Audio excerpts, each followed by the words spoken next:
মামা আমি হবে একটা ভয়েস দিতেছি, এই ভয়েসটা মামা সবাইরে দিবি, কেউ যাতে বাদ না যায়। যত মানুষের লগে তোর অ্যাড আছে সবাইরে কবি এই ভয়েসটা যাতে সবাইরে পাঠায়।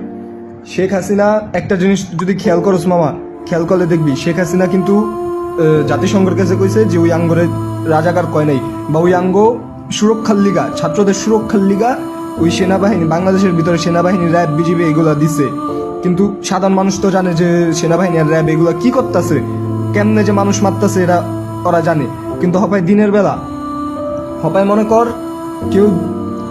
শেখ হাসিনা দেশের বাইরে যাওয়ানোর প্ল্যানিং করতেছে। ওই যদি একবার দেশের বাইরে যেতে পারে মামা, দেশে যদি গণহত্যাও হয় তাও এটা ওরে কেউ ধরতে পারবো না, কারণ ওই দেশের বাইরে। আর ওই র্যাব যে কয়টা খবর পাইছস যে ছাত্রলীগের একটা জিনিস কিন্তু জানোস, ছাত্রলীগের পোলাপাইন হপায় সবাই সামনে আইতেছে না, অল্প কয়েকজন আইছে, বাকি সবাই সব জায়গায় লুকায় রইছে। আর আজকে গণহত্যা চালাইবো, শেখ হাসিনা দেশের বাইরে যাওয়ানোর লগে লগে গণহত্যা শুরু হইব। সবাইরে জলদি সাবধান হইতে, শেখ হাসিনা যাতে কোনোভাবে দেশের বাইরে যেতে না পারে, জলদি।